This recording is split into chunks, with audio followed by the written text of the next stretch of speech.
Good day. This series of videos describes Niagara's Welland Canal, a fun place to watch ships up close.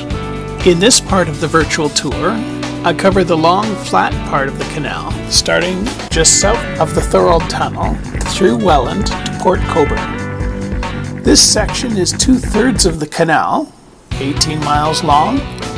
The features are spread out a bit. The Welland Canal Trail follows the west bank. A dirt track follows much of the east bank. Let's get started. This first spot is just south of the Thorold Tunnel on the west shore. We'll be walking about a mile. So our tour starts at the corner of Beaver Dams Road and Ormond Street. 50 yards west along Beaver Dams, a creek approaches and then disappears under the road. The second canal lay on this side of that creek. The creek is the end of the largest remnant of 10 Mile Creek. When the canal was built, it followed much of the path of the valley of 10 Mile Creek, and so when it was built, it obliterated the creek and left isolated segments. Just on creek naming, when this area was settled over 200 years ago, they numbered the creeks relative to the Niagara River. The mouth of 10 Mile Creek was 10 miles west of the Niagara River. This was convenient as much access was by ship. We use the same system today for highway exit numbers. Over a little ridge to the east, there is a little building in a little pond that is elevated over where you are standing.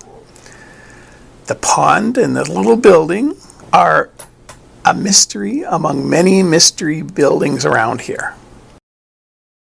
Follow the track of Ormond Road south for 200 yards. At the fork, there is another more recent mystery building on the shore of the third canal pond. Something in the building is still chugging, probably pumping water, and it has modern locks and SLSMC signs. Somewhere around here is a water control structure that permits water to flow through the buried second canal and down into Centennial Park. At the fork in the path, take the east, which is the left branch. Soon, the trail crosses a rail track, and you have a wide view of the canal. You are just south of the turning basin. This is the location of the old guard gate complex. A 100-yard-long water control structure associated with the guard gate still remains. At the other end is a 4-story guard gate building. The guard gate was a miter gate that could be used to stop the flow of water across the canal. It was an emergency control in case there was some issue with the water level. Once the sector gate was installed at Lock 7, the guard gate became redundant and it was removed in 1982. North up the trail, you can see the approach to Lock 7. Across the canal, you can see the Thorold docks. East, you can see the turquoise former Papermill. The building is now a government-operated multi-tenant manufacturing complex, an experimental model to attract smaller manufacturing. Southeast is the Northland Power cogeneration station, which used to burn natural gas to supply electricity to the paper mill. There are lots of employee cars parked in there, so they must be cogenerating something. This is the north end of a diamond-shaped island formed by the current canal and the path of the third canal. There are 3 such islands along the Welland Canal. This is the smallest of the 3. 100 yards to the north, you can walk up there and you can see a couple of things. There's a pile of stop logs. These particular stop logs fit the slot upstream of Lock 7. On the west side, there is a lime green sign that says M8. This is a mile marker. It marks the distance in nautical miles from Port Weller, which are also marked on the nautical chart. So now we're going to backtrack along the Welland Canal Trail, but at the fork, we're going south, left, and we're going to stay on the Welland Canal Trail. In 100 yards, follow the Welland Canal Trail left onto the one-lane bridge. We're looking down a side pond on the third Welland Canal. All of the old canals, the first, second, and third, beside the canal which was used by the ships, beside it was a set of side ponds which were used to manage the scarce water resources. So this is a side pond, and in the brush to the east was the main third canal. From the bridge, you can see a handsome two-story concrete tower in the water near the right shore, and you can see an uglier metal building 400 yards down at the other end of the pond. These are more mystery buildings. I'm trying to find out what they are. It's a slow process. Over the bridge, southeast in the brush, is Lock 25 of the third canal. There are little trails along both sides of it. If you already saw the locks along Glendale near the golf club, I wouldn't bother with this one. It's more isolated. We're going to retrace our way, but after crossing the bridge, turn southwest, which is left, away from the Welland Canal Trail, walk 200 yards down to the bridge at the jink in the path. The green scummy puddles had froggies in them when I walked. They're probably green frogs and leopard frogs.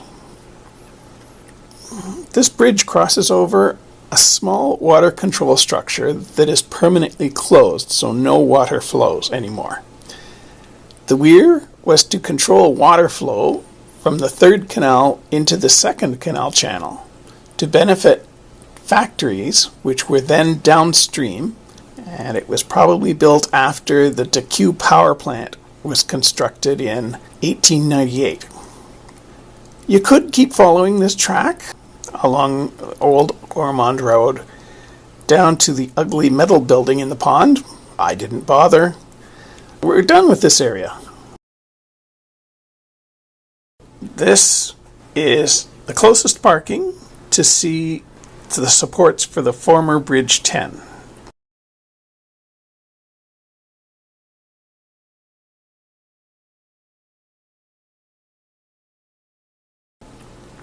From the west side of the canal, you can also see most of these features. So the first thing to see is the bridge, a now removed vertical lift rail bridge. Sunk into the concrete on both sides of the bridge are metal rails. The running rails on which the trains ran, and then 3 in the middle are guardrails. The bridge and the bridge supports were designed to provide 2 tracks, but they actually only built 1 track here over the bridge.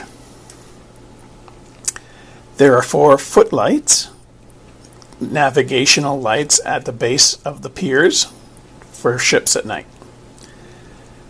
There are many abandoned rail trails all along the canal.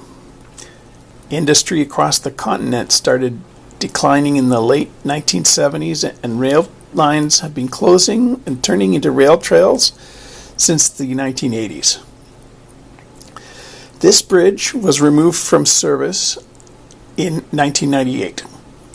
In today's lean and mean transport environment, there is still a north-south rail line along each side of the canal. So next, 100 yards north of this bridge, on the east shore, there is a gate, now closed, which was designed to draw water from the canal for a now closed paper factory. on the west shore, there is a mile marker number 9. Between 400 and 700 yards north of the bridge on the east shore, there is a fenced-off derelict wharf, wharf number 9. It was the one that went with the paper factory that's now closed.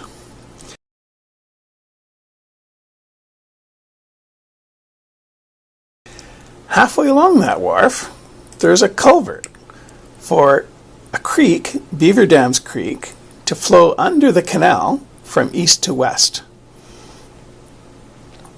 600 yards north of the bridge, on the west shore, along the tie-up wall, there's a north-facing sign with the legend "Holding Position." You can only see it if you're north of the sign. At some time, this must have been used to manage traffic through the pinch point of the bridge piers. It may still be used.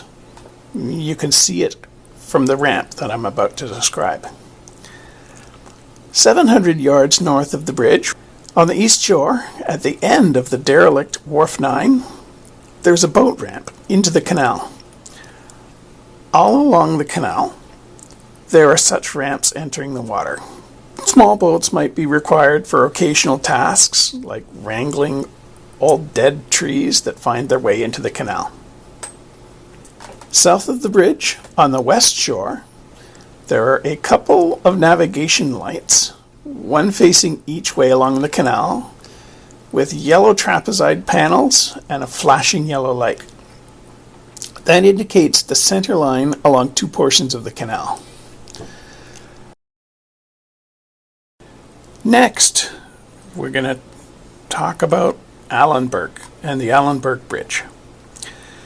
So the parking spot is a parking lot just west of the Allanburg Bridge on the south side. We'll be walking about 3/4 of a mile.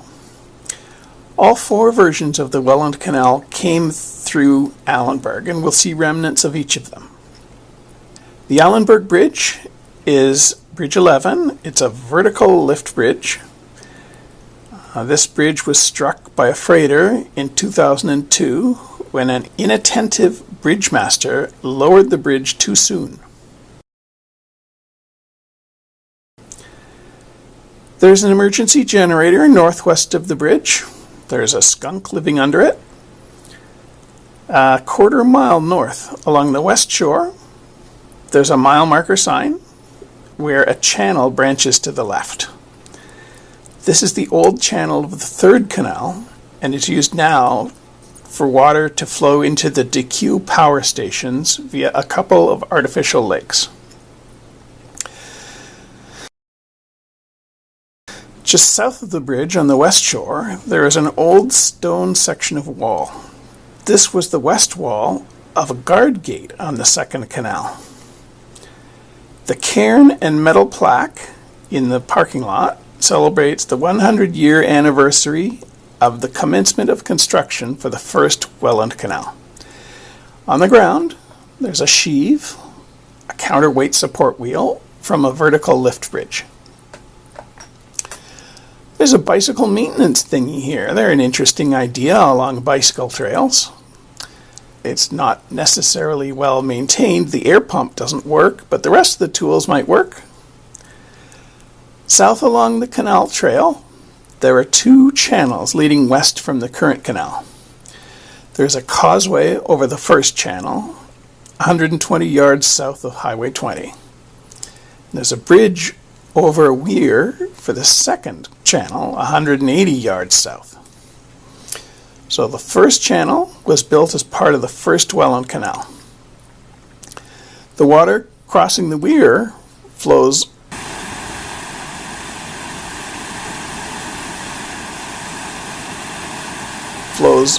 around the south edge of the power reservoir 3 miles to the DQ water treatment plant.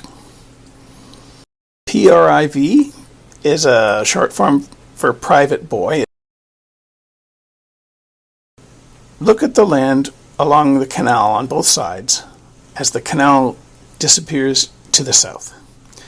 You can see a ridge rising up on each side of the canal.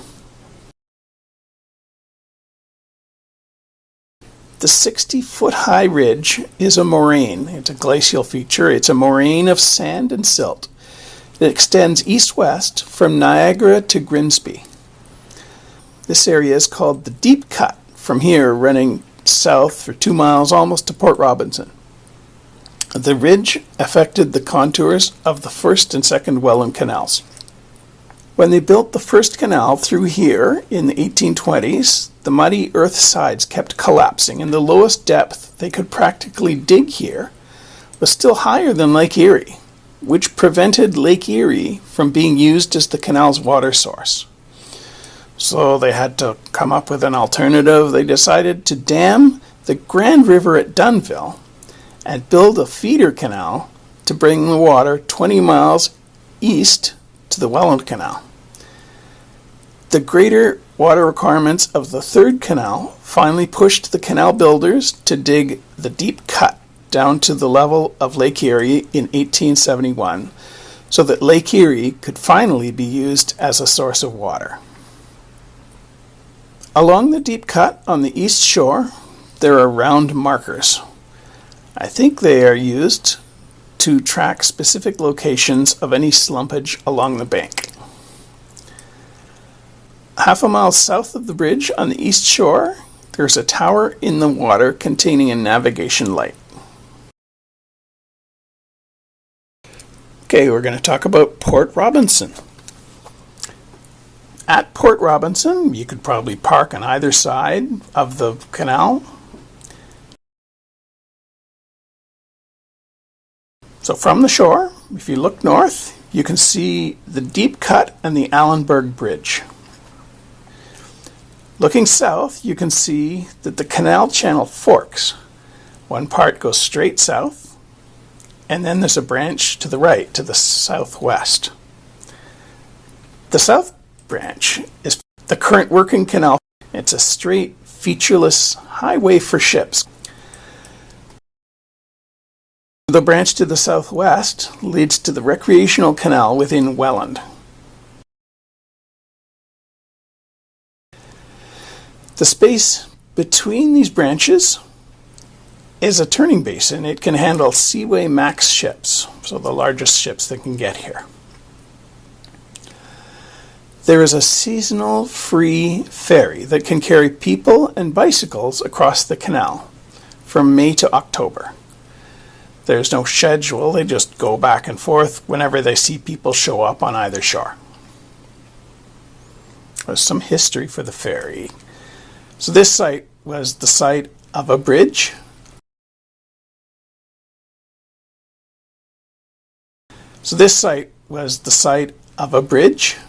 Bridge 12, a vertical car lift bridge on the current Welland Canal. In August 1974, a ship struck the Port Robinson Bridge.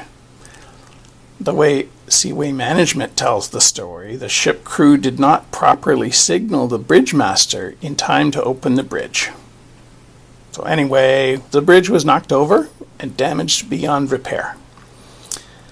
Afterwards, the consensus among authority was that there was insufficient traffic to warrant the cost of a replacement bridge. So the ferry was created as a stopgap and operates to this day. You should take the time to see the river lock. It's maybe a quarter mile from the end of the bridge. The river lock is a stone lock that permitted ships to go from the Welland Canal into the Welland River. So at one time, this was the end of the Welland Canal. It actually was the canal to the Welland River, and that's why they named it the Welland Canal. There was a wooden river lock set up originally on the first Welland Canal, and this stone one was set up a little bit south of the wooden one. Port Robinson is 10 miles from Lake Ontario, Lake Erie, and the Niagara River. So why is this landlocked town called a port? So when they set up the canal here, this was the terminus for the canal originally, and because it was at a junction of a canal and a river, the name port was appropriate. It was named Port Robinson after a politician of the day. Ships coming here from Lake Ontario could get to Lake Erie via the Welland River. When it exits onto the Niagara River, they could get towed along the Niagara River north to Lake Erie. The canal was soon extended south from here to Lake Erie, and eventually the second canal lock, the stone lock, was removed from service. If we had to name this town today, would we call it Robinson Ferry?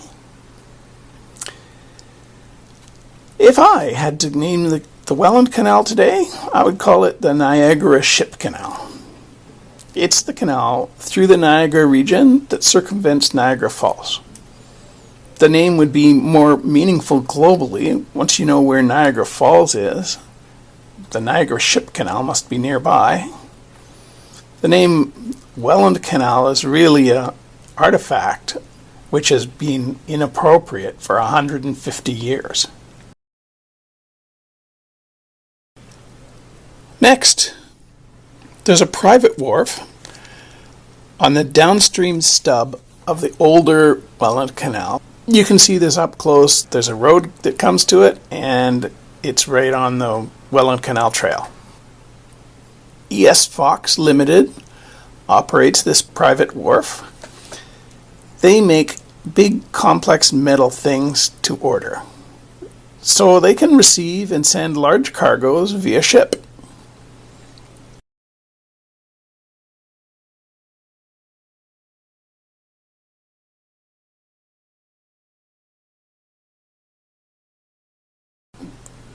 Here we can see the Welland Bypass aqueduct over the Welland River.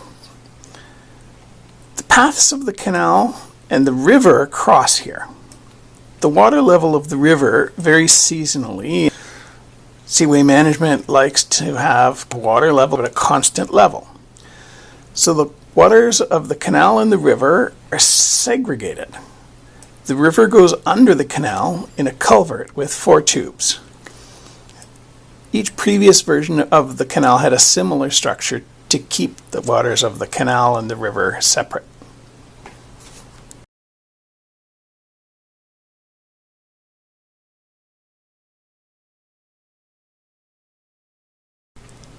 This is the Welland Main Street Tunnel.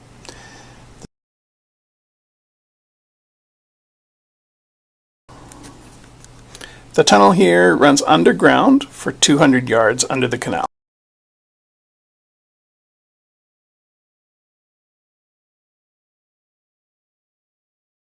The city of Welland has its own wharf, wharf number 10. There's nowhere on a public road you can see this wharf, but there's a couple of places you can get to where you probably can walk to it.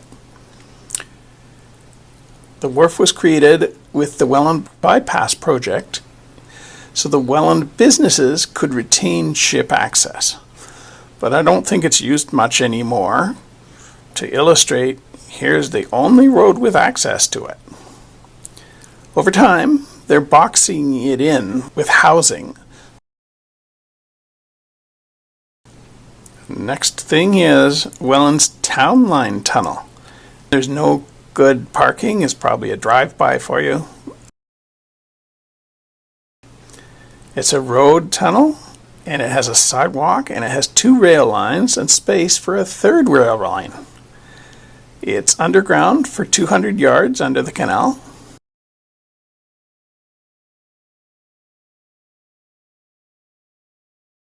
So we just covered the features along the Welland Bypass, which is the working canal as it passes Welland.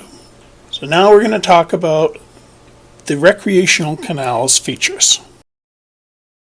Since the Welland Bypass was completed in 1973, the abandoned part of the canal is now called the Welland Recreational Canal.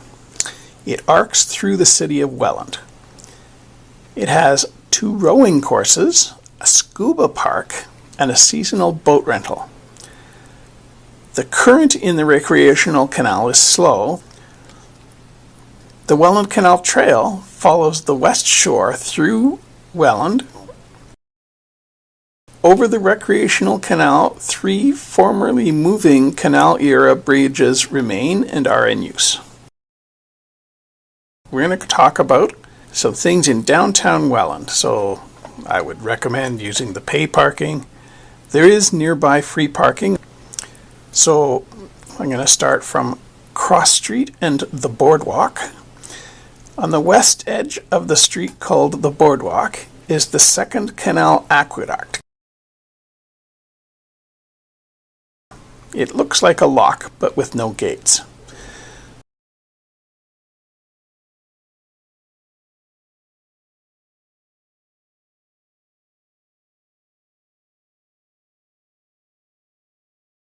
"50 yards north along the canal, the Recreational Canal goes over the Welland River at the original 4th Canal Aqueduct.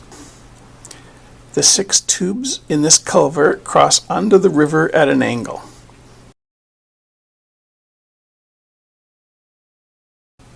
Just north of the 4th Canal culvert, there is a water intake on the east shore to supply water to the Welland Water Treatment Plant.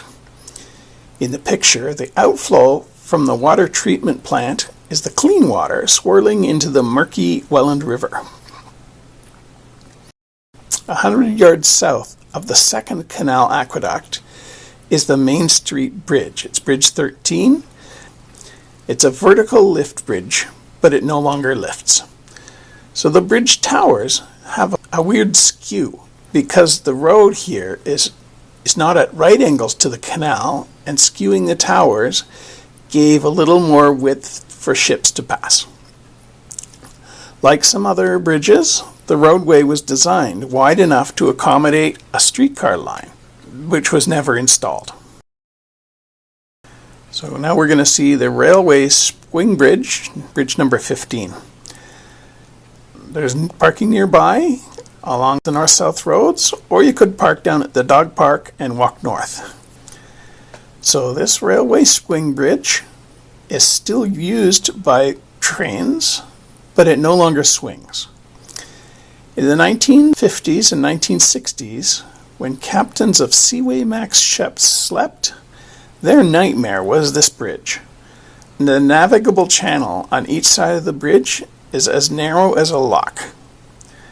The rail line that uses this bridge is only used occasionally, servicing one remaining factory west on the mainland. I saw a thing suggesting that this bridge is in bad shape and may already no longer carry trains. We're at the Welland Dog Park.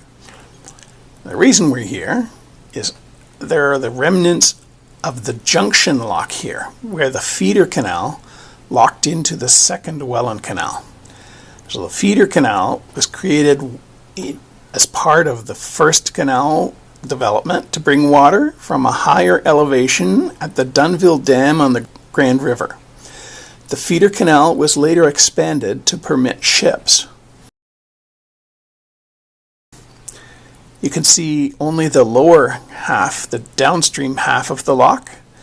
The parts of the south end, the upper half, were destroyed as roads since the 1930s were created and removed. We're going to talk about a vertical lift rail bridge, bridge number 17. At one time it was called the Wabash Bridge. Now people might call it the Dane City Railway Bridge.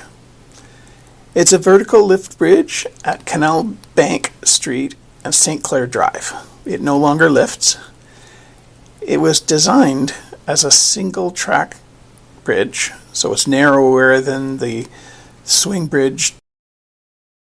Railway bridges 15 and 17 are only 1.5 miles apart, parallel to each other. So why were expensive rail lines and rail bridges constructed so close to each other?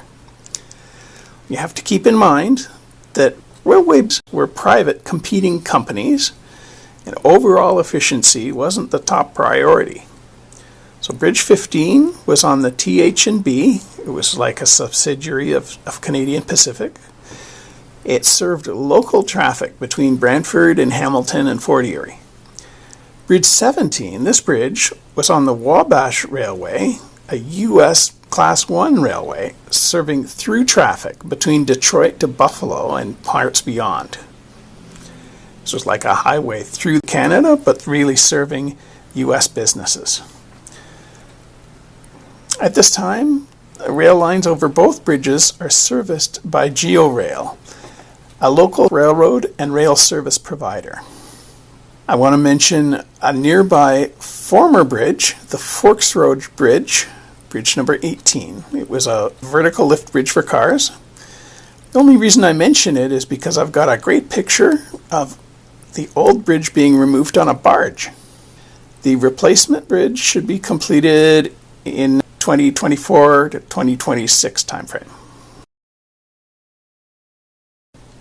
Junbunzlauer Canada Inc.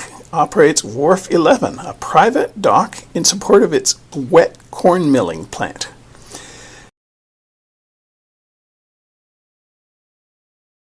There are 3 berthing dolphins, and by the dock there's a hopper for wet corn product to come out of ships and get conveyed to the plant. So they take in cobs of corn. The output is corn oil, protein, cornstarch, and fiber. I'm sure they have a variety of products that they package these things in. So this is also where the Welland Bypass and the Recreational Canal join. This is actually another turning basin that can handle medium cargo ships. We're going to view Wharf 12 at Ramey's Bend. You should be able to find shoulder parking along Barber Drive on the East Shore. Wharf 12, which is also known as the Stone Dock, is just south of Ramey's Bend. The wharf is used to load stone that's trucked in from a nearby quarry onto self-unloaders. On the dock, there is a series of holes leading into a tunnel with a conveyor belt. Ramey's Bend used to be a turn on the path of the third canal. Since the fourth canal went in, it's just a little dead-end bay. Across the water here, you can see Wharf 13, a private dock at the Ceres Port Colborne terminal. It says Robin Hood on this side, so I don't mind if you call it the Robin Hood Mill still. The terminal handles multiple grain products, so it handles winter wheat, spring wheat, soft red wheat, oats, soybeans, and rye. The terminal's storage capacity is 2 big Lakers capacity or 5 medium Lakers capacity. The first ship of this year in 2021 loaded up here to take wheat down to Hamilton. A full load would take 360 trucks. It's still efficient for short distances.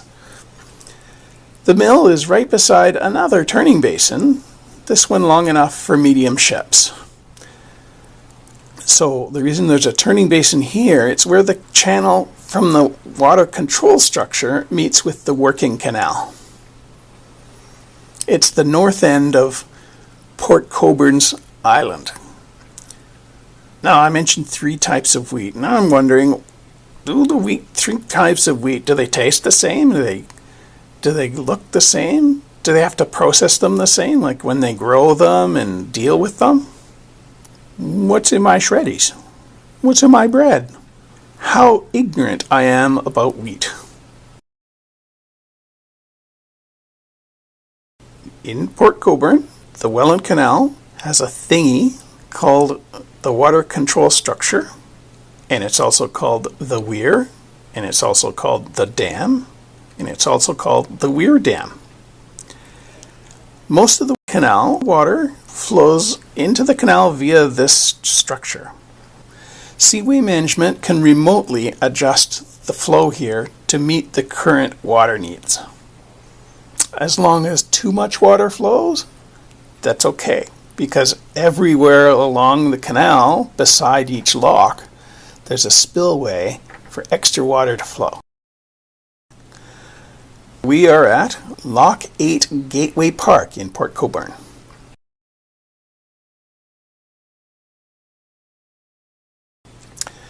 "200 yards west of Bridge 19 is the water control structure. You could walk over there. Next, I want to talk about Derrick Point. It's a quarter-mile walk north from Bridge 19. Derrick Point Memorial Garden is decorated with ship parts, courtesy the Marine Recycling Corporation.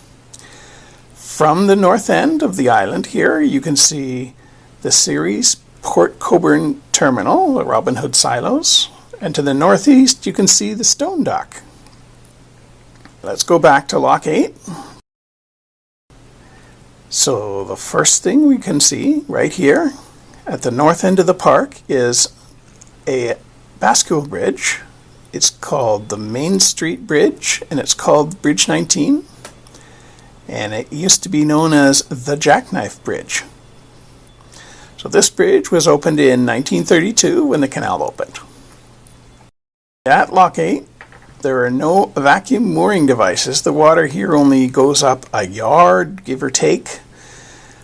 There are redundant gates at both ends of the lock, including a north-facing gate at the north end to help support winter maintenance, much as there is at Lock 1. At the south end of the lock, there's another bascule bridge, the Welland Bridge, Bridge 19A. It was constructed in the 1980s to deal with traffic congestion on the Main Street Bridge. So no matter what's going on with the ship at the lock, one of these two bridges is always down and available. Lock 8 Gateway Park runs the length of Lock 8 between the two lift bridges, a quarter mile. There's an old anchor, there's washrooms, a picnic shelter, a playground, a skateboard park. So we're going to talk about Port Colborne Harbour. This section's just about the north part of it. Parking anywhere along West Street. I'm going to run from north to south. I'm going to talk about the Port Colborne Museum. It has 9 heritage wooden buildings that were found around the area and moved here for conservation and display. It has a ship bridge and an anchor and a lifeboat, and it has an indoor building with displays. Along the north end of the old blocks, there's an obsolete and fenced-off railway swing bridge. Along the west shore, just west of the old blocks, there's an anchor on display near West Street. So we can talk about the lift bridge. This is the Clarence Street Bridge. It's a vertical road bridge, Bridge 21. There were a couple of times recently in 2018 and 2021, the bridge was closed for different heat-related reasons. The west approach to the bridge goes over locks for 2 previous canals. The western channel was for the second Welland Canal. The lock lifted ships from Lake Erie up, as the canal was then higher than Lake Erie. The eastern channel was a guard lock for the third canal. The canal then was slightly lower than Lake Erie. A culvert runs under West Street beside the second canal lock. This is called the Tunnel Weir, built in the 1880s as part of the third canal, which supplied water from Lake Erie into the third Welland Canal. It was beside an open weir, which is now filled in and forms part of the promenade. From the road sidewalk, you can walk out on the pier supporting the west side of the lift bridge. Along the promenade, there's a few features. The first is the Harbour Master's office. This is actually on a weird little thing built into the west shore of the canal. There are these little bays that have stairs. These would have been convenient in days when more small ships were used to taxi people from the ship to the shore. There are 10 stairs, so it's probably 8 feet vertical. This dock wall is so high here because the water level of Lake Erie varies so much. You can also see the pilot boat here, typically.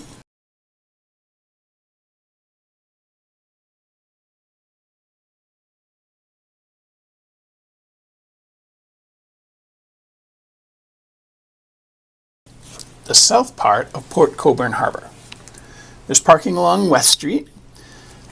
We're going north to south. Sometimes there's a tugboat here. The tug vac, if it's here, is at Victoria and West Street on the west side of the harbour.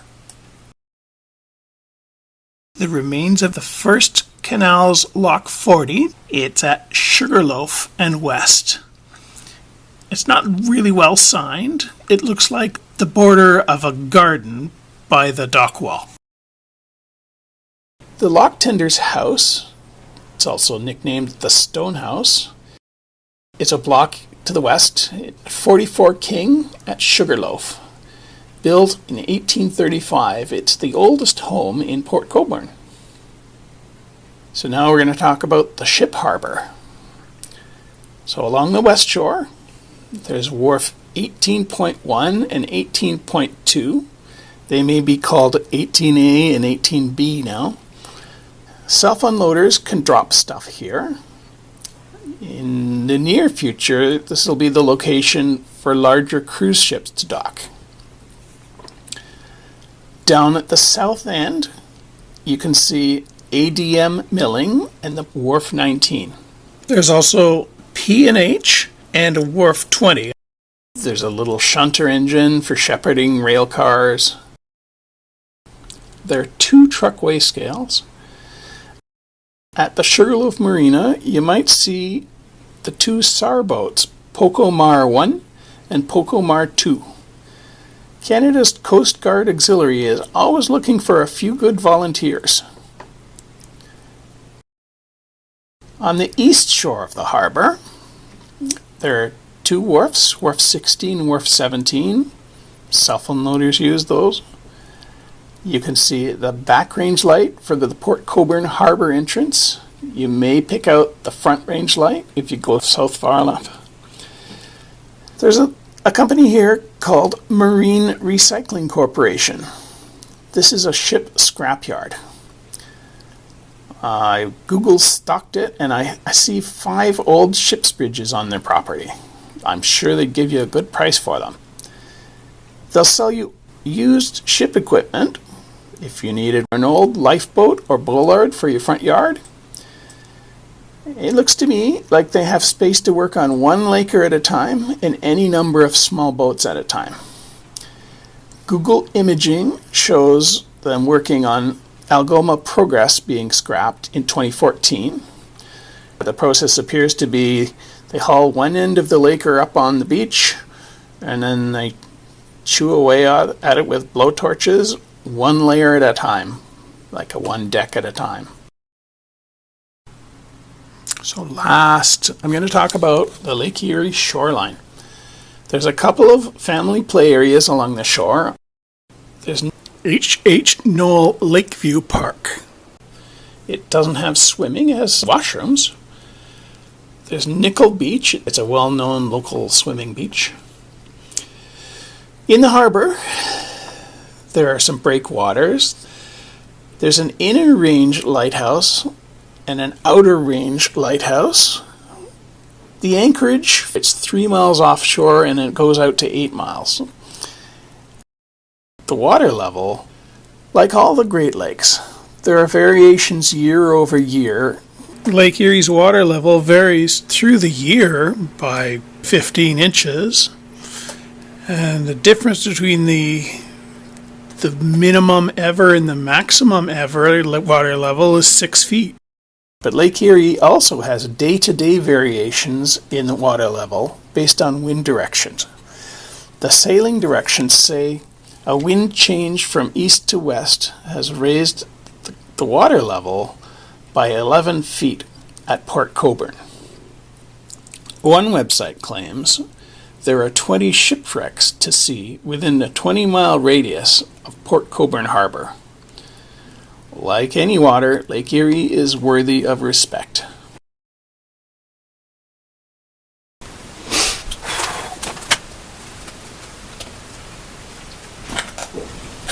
We've got to the end. I want to thank you for your patience. I have some addenda. Next, the Seaway Management owns a special ship for replacing lock gates in an emergency. They keep it in Montreal because it has to be downstream of all the locks it's going to fix. So it has to be downstream of all the St. Lawrence Seaway locks and also downstream of the Welland Canal locks. They built one when they built the Seaway, but this is a newer one, and I think this one's only 60 years old. There's a fake tugboat that's starting to show up around Lake Ontario. His name is Theodore 2, T-O-O. He's fun. After COVID, if COVID's ever done, they might have tours where you can go and walk around the tugboat.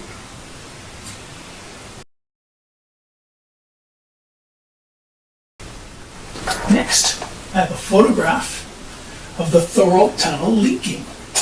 It's probably okay. It's probably designed this way, but I thought it was fun.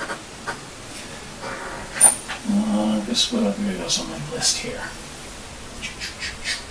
On one of my excursions, I passed someone harvesting grain west of town, put it into a truck.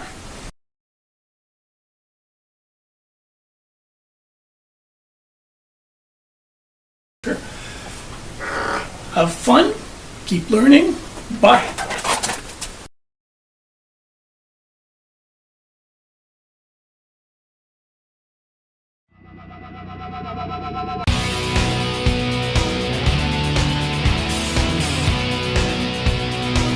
That's all I've got. Comments are welcome. Check out the other videos. Thanks for your time, and I'll see you by the canal.